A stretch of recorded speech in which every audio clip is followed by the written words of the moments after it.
Los libros de oración de Santa Teresa.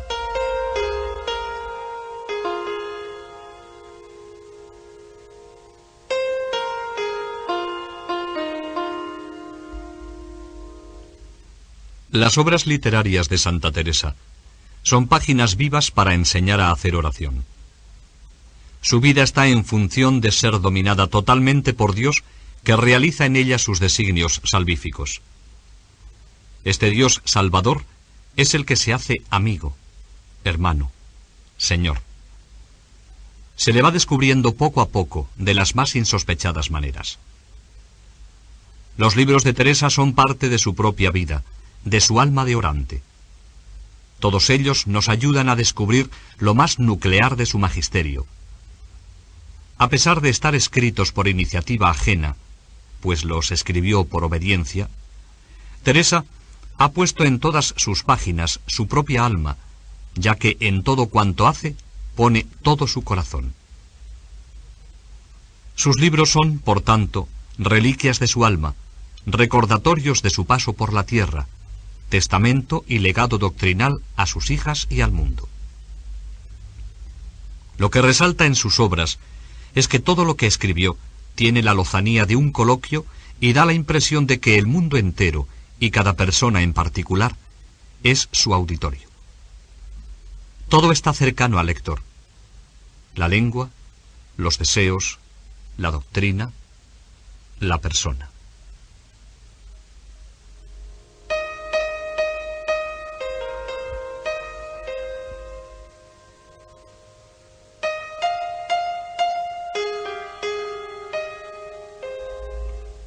Fue siempre una empedernida lectora. Leyó en su infancia libros devotos en compañía de su hermano Rodrigo. Eran vidas de santos, llenas de leyendas, en las que se inspiraba su piedad infantil, y otros libros espirituales. Era mi padre aficionado a leer buenos libros, y así los tenía de romance para que leyesen sus hijos.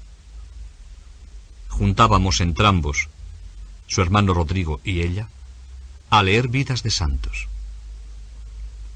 Leyó en su adolescencia muchos libros de caballería. Tan apasionada era de su lectura que, como dice ella misma, si no tenía libro nuevo, no parecía tener contento. Leía a escondidas de su padre, que no gustaba de esas recreaciones literarias, pero le ayudaba su madre, que lo hacía para distraerse de sus muchos trabajos, y procuraba que sus hijos leyeran para que no anduvieran en otras cosas perdidas. Esto debió suceder entre los 10 y los 16 años. Después, ya fue amiga de buenos libros. En casa de su tío, don Pedro, leyó el tercer abecedario de Osuna. Durante su cura en Becedas y su estancia en Ortigosa y Castellanos de la Cañada, gustaba de leer buenos libros, escribe, que era toda mi recreación. Durante muchos años, jamás osaba comenzar a tener oración sin un libro. Esto fue lo que la salvó en momentos de sequedad. Y así fue leyendo muchos libros espirituales que le ayudaron mucho. Ella dio gran importancia en su conversión a la lectura de las confesiones de San Agustín. Al compás de su lectura, inició un diálogo silencioso con Dios. El libro que directa o indirectamente ha influido en Teresa es, sin duda alguna, la Sagrada Escritura. Ella ve en la Escritura la forma suprema de la verdad. Este deseo de encontrarse con la verdad revelada le hace buscar incansablemente a todos los que de alguna manera tienen que tener contacto con ella en sus estudios y reflexiones, los letrados y teólogos.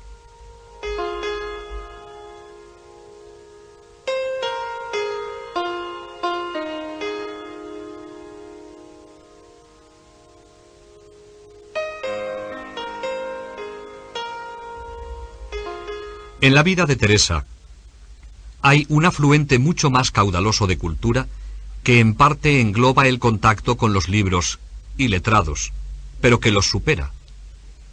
Es la experiencia personal.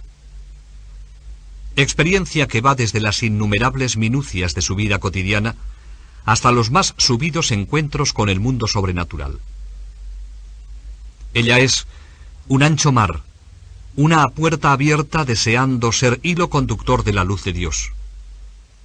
Dos fuerzas la empujan a aumentar su capacidad experiencial: su amor a la verdad y su ingenuidad nativa, que en el fondo es humildad, y en Santa Teresa, humildad equivale a verdad.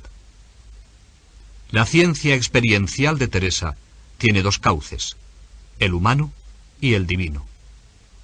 Y ella, seguramente, siempre dio más importancia a la experiencia que le viene de Dios, única en los últimos grados de oración, que la que le viene de los hombres.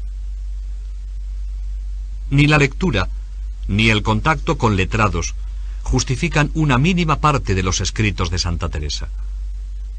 La ciencia contenida en ellos los supera ampliamente y exige la presencia inmediata del Espíritu Santo, que es el que siempre da vida y fecundidad a todas sus páginas.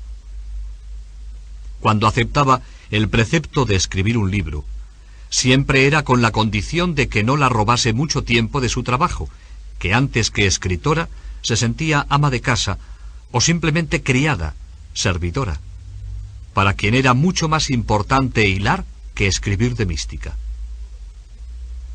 No solo no se consideraba escritora, sino con muy mala memoria, con poquísimo tiempo disponible. Debido a su poco tiempo y sus muchas ocupaciones, con frecuencia tenía que interrumpir los escritos, a veces, como en el caso de las moradas, casi 5 meses. Al acabar sus obras, reconoce que aceptó ser escritora por obedecer, pero que no ha gastado en ello más que el tiempo material para escribir, no en pensar, hacer esquemas, borradores, etc. Todo esto induce a pensar en la presencia del Espíritu Santo, que movía su pluma. Admira el lector de cualquier época esa desproporción entre los elementos humanos empleados y la grandiosidad de una obra como son los escritos de Santa Teresa. La ciencia contenida en ellos está por encima de la cultura ambiental, de los libros leídos, de los letrados que la aconsejaron, que fueron los primeros en admirarse. Cuando se vio abandonada e incomprendida por la ciencia, apartada de las corrientes culturales y religiosas de su época, con la prohibición de muchos libros espirituales en la península ibérica, el Espíritu Santo sale al encuentro y suple estas deficiencias humanas, constituyéndose en adelante en su único maestro. Aludiendo a la prohibición de los libros en 1559, cuya lectura, como dice ella, la daba mucha recreación, nos refiere las palabras que había oído al Señor. No tengas pena, que yo te daré el libro vivo. Yo no podía entender por qué se me había dicho esto, porque aún no tenía visiones. Después lo entendía muy bien, porque ha tenido tanto amor el Señor conmigo para enseñarme de muchas maneras, que muy poca o casi ninguna necesidad he tenido de libros. Su Majestad ha sido el libro verdadero a donde he visto las verdades. Bendito sea tal libro, que deja imprimido lo que se ha de leer y hacer, de manera que no se puede olvidar. Este año de 1559 marca un hito en la historia interna de las gracias místicas en Santa Teresa. Ella fue sintiendo cada vez con más fuerza la presencia del Espíritu, y era la primera en quedar admirada de cómo había sido capaz de decir algo que no esperaba saber expresarlo. Repetidamente en sus escritos alude al influjo del Espíritu Santo, que mueve su pluma de escritora. Que muchas cosas de las que aquí escribo no son de mi cabeza, sino que me las decía mi Maestro Celestial. Y así, me parece, es grandísima ventaja, cuando lo escribo, estar en ella, porque veo claro, no soy yo quien lo dice, que ni lo ordeno con el entendimiento, ni sé después cómo lo acerté a decir. Esto me acaece muchas veces. Con frecuencia se encomienda al Espíritu Santo para continuar escribiendo, o es consciente que sin la ayuda de Dios no podría ir adelante. Los santos padres, como San Agustín y los apologetas primitivos, hablan del maestro interior que está suscitando toda verdad en el corazón de los hombres. En Santa Teresa, esto se cumple. Ella misma hace alusión a las enseñanzas secretas de este maestro divino que enseña sin ruido de palabras. Fray Luis de León estampó en la edición príncipe de las obras de Santa Teresa cuanto sigue. En sus libros, sin ninguna duda, quiso el Espíritu Santo que la Madre Teresa fuese un ejemplo rarísimo, y en muchas partes de ellos me parece que no es ingenio de hombre lo que oigo, y no dudo sino que hablaba el Espíritu Santo en ella en muchos lugares, y que la regía la pluma y la mano, que así lo manifiesta la luz que pone en las cosas oscuras y el fuego que enciende con sus palabras en el corazón que las lee.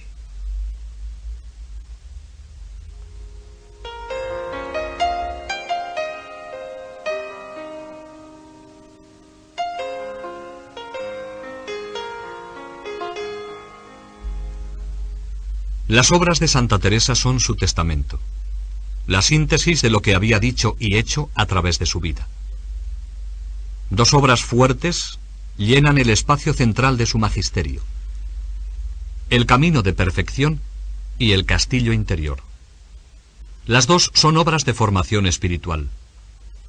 Enseñar, para Teresa, no es teorizar sobre la oración, sino comunicar y transmitir experiencias.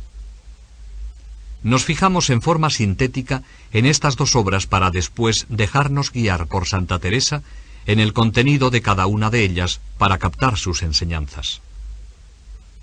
El camino de perfección está estructurado sobre una alegoría que se extiende por todo el libro: el camino. La tradición cristiana ha visto en el hombre un ser itinerante hacia un destino concreto que es para todos los hombres Dios, aunque solamente los creyentes en él lo hacen de un modo consciente. La vida en sí misma, según esta concepción, es el caminar, el fluir hacia ese universal destino. Pero no es este sentido general el que desarrolla Santa Teresa. Ella se ha reducido a algo mucho más concreto.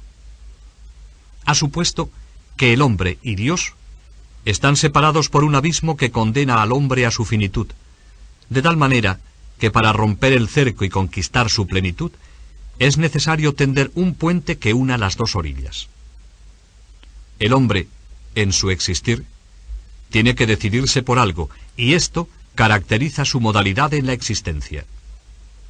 Existe un camino objetivo, que es para todos Cristo, pero se conecta con él subjetivamente de muchas maneras. Santa Teresa propone como medio para unirnos con Dios y con Cristo el camino de la oración.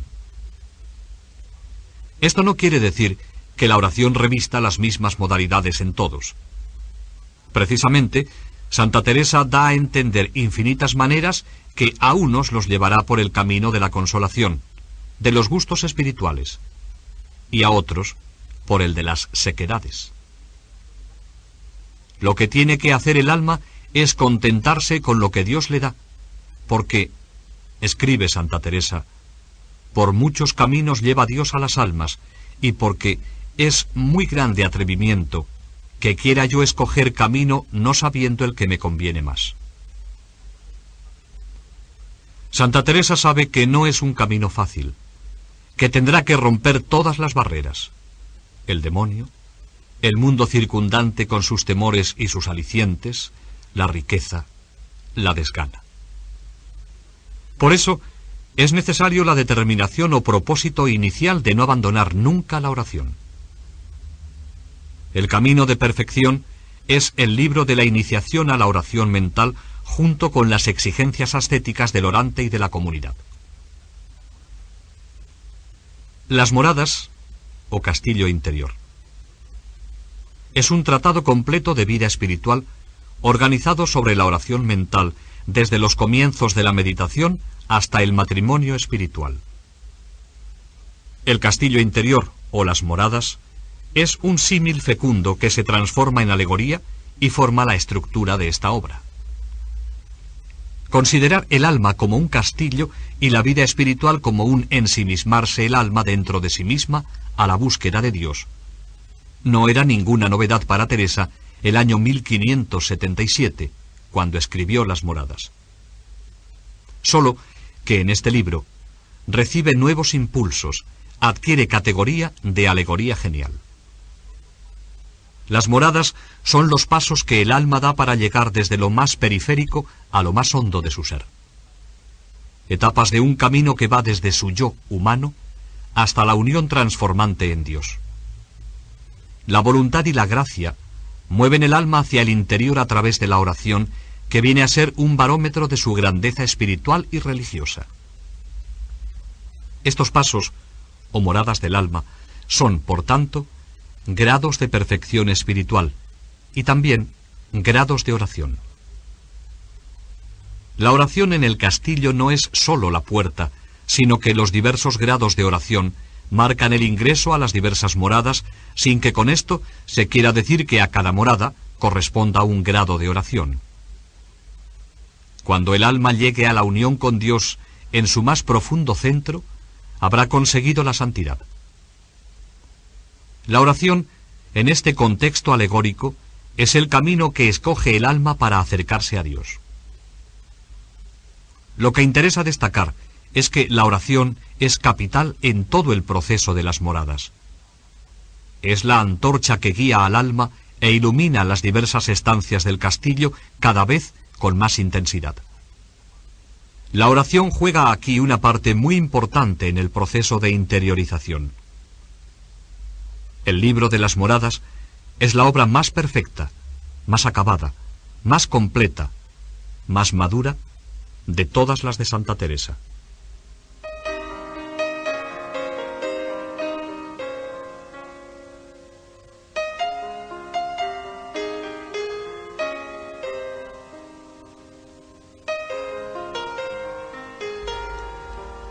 Santa Teresa, en sus obras, como veremos, nos habla de los grados de la oración, pero también nos habla de los condicionamientos, de la pedagogía de la oración. No lo hace de modo sistemático, sino espontáneamente, de camino hacia el fin. Pedagogía de la oración personal significa que existen algunas normas exigidas por Santa Teresa como necesarias para hacer bien la oración. La contemplación y la vida mística exigen una preparación remota. Pues bien, puede ser que el que cumpla con los requisitos de la oración en su primera fase, en la fase ascética, esté preparándose para llegar a metas más altas. La oración ascética será, en este sentido, mera disposición anímica, psicológica y moral para la contemplación. Estos son algunos de los requisitos que indica Santa Teresa. La determinada determinación. Es un presupuesto psicológico, quizá el más importante como punto de arranque para cualquier decisión del alma. La determinada determinación es un grito de protesta que nace del fondo del ser y se revela contra una situación penosa del ambiente o de la propia vida. La determinación de la que habla Santa Teresa y que veremos en su momento, supone no sólo comenzar el camino, haber superado las primeras dificultades, el miedo al ambiente, al qué dirán de las gentes, sino también la continuación, siempre mucho más dolorosa y difícil que la primera iniciación. Supone unos propósitos y unas realidades concretas, conociendo el fin, los medios, las dificultades y las armas con que se cuenta. Santa Teresa tuvo en su vida muchas determinaciones que no fueron decisivas hasta la de la Cuaresma de 1554, ante un Cristo muy llagado. Lo que normalmente falla no son los deseos de hacer oración, sino las formulaciones concretas de hacerla cueste lo que cueste al principio, sabiendo que al final estaremos contentos de haber comenzado el camino.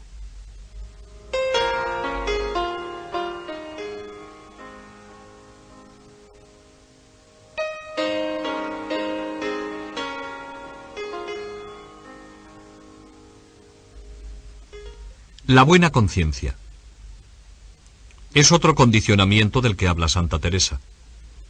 En este terreno ha sido pródiga en avisos.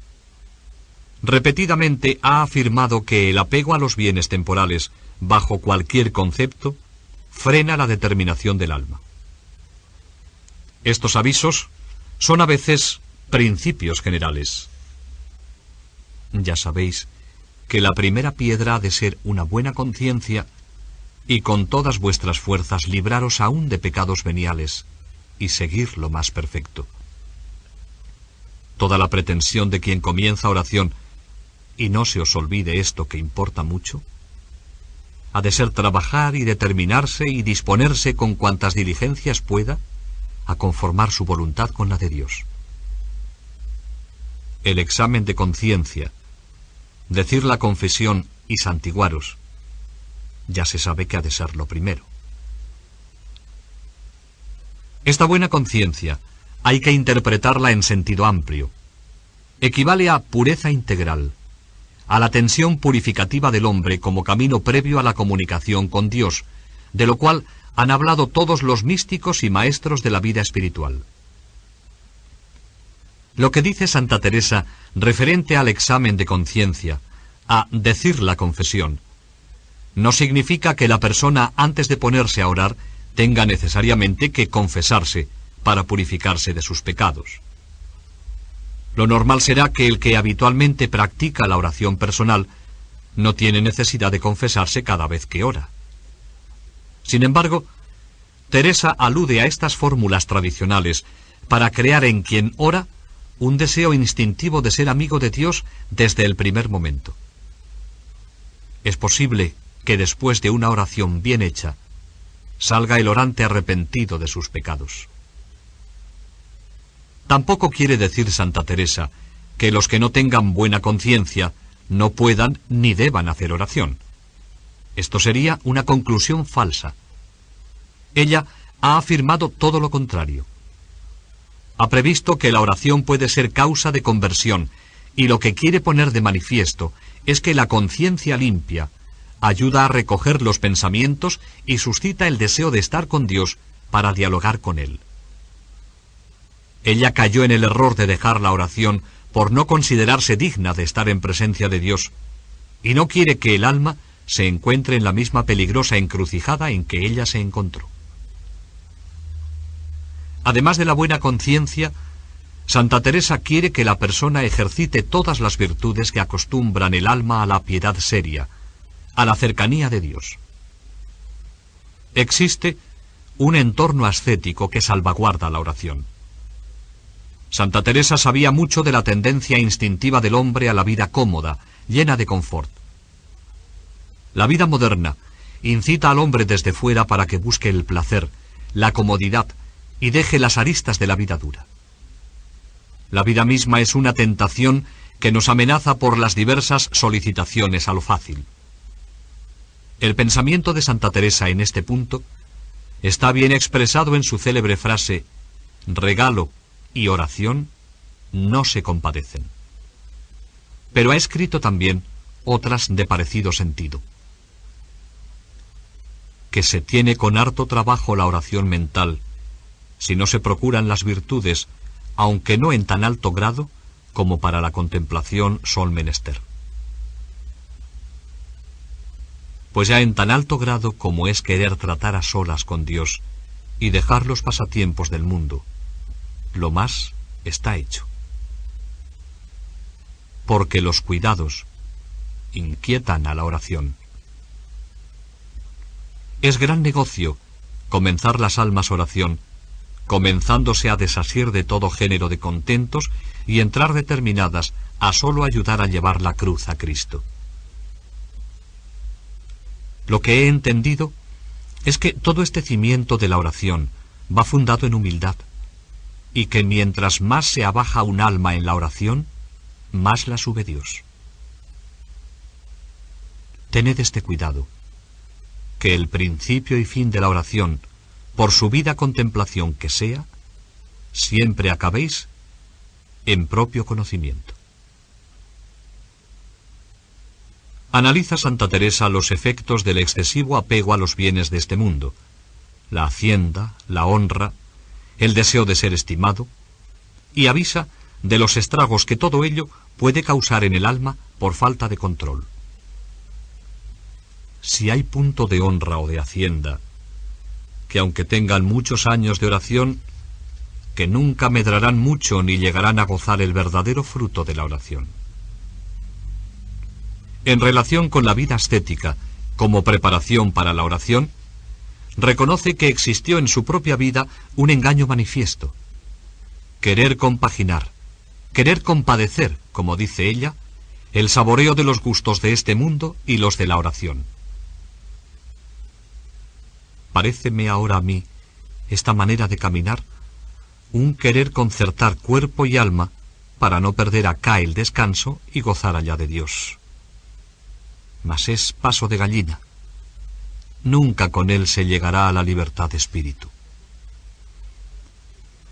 Ella se lamenta de que, no obstante que tuvo grandes deseos al principio, no llegó a las alturas por no tener quien la obligara, pues procuraba esto que he dicho, tener oración, mas vivir a mi placer. La misma expansión afectiva en los locutorios de la Encarnación limitaron su capacidad de orante y la llevaron al borde mismo del precipicio, dejar la oración. De todo esto sacó la experiencia para escribir sobre la buena conciencia como requisito para hacer bien la oración personal. Hoy está conmovido todo el campo de la ascesis cristiana y no se sabe bien si se busca un equilibrio humanista o más bien huir de la pasión de Cristo. Ciertamente, hoy no se pueden revivir muchas formas de ascesis que implantaron los padres del desierto en los primeros siglos del cristianismo.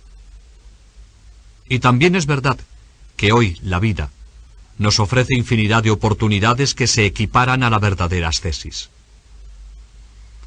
Hoy podemos encontrar la cruz de Cristo, por ejemplo, en el trabajo, que para algunos puede ser agobiante en algunos momentos. En el esfuerzo inherente al trabajo, a las angustias de cada día. Podemos encontrar la cruz en las prisas que provienen de nuestra falta de tiempo y del exceso de actividad que son causa de tensión. Leyendo a Santa Teresa, podríamos preguntarle si todo esto es suficiente para que la persona que quiere orar hoy no tenga que buscar ninguna añadidura ni complemento ascético para orar bien. Quizá Teresa nos dijera que estamos evitando peligrosamente las aristas de la cruz de Cristo, que, después de todo, tenía que configurar nuestro cristianismo, y la estamos pintando de color de rosa. El cristiano tiene que acercarse a Cristo en la oración, y él también es un ser paciente. Y si el hombre de hoy quiere dialogar con Cristo, al estilo de los santos y de lo que ellos nos han enseñado, tendrá que imitar a Cristo en alguna medida. La sensibilidad espiritual de cada uno tendrá que saber hasta qué punto su fe y su caridad le exigen la mortificación de los sentidos. Pero para ello, lo primero que hay que hacer es educar esa sensibilidad para que no se deje llevar por el capricho, sino que esté abierta a las exigencias del espíritu.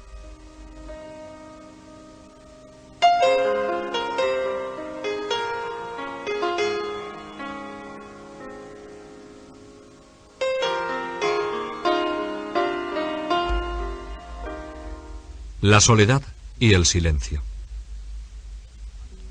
La tradición cristiana ha visto en la soledad y el silencio la situación privilegiada no sólo para hablar con Dios, sino para escucharle. Estar en silencio no puede consistir solo en no pronunciar palabras, sino en llenarse por dentro de contenido, enriquecerse con pensamientos y afectos. El silencio indica una plenitud, porque supone un encuentro con nosotros mismos. Lo mismo puede decirse de la soledad. La soledad es una situación anímica, es una barrera en torno a las potencias y sentidos. Es estar en el mundo, pero alejados de él, para estar más cerca de Dios. Es célebre la frase de Santa Teresa: acostumbrarse a soledad es gran cosa para la oración. Era esta una convicción muy enraizada en su alma.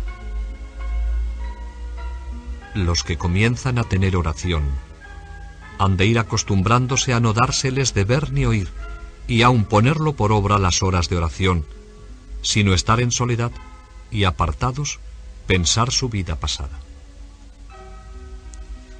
Santa Teresa va buscando una soledad radical, un silencio integral que es hondo y anímico.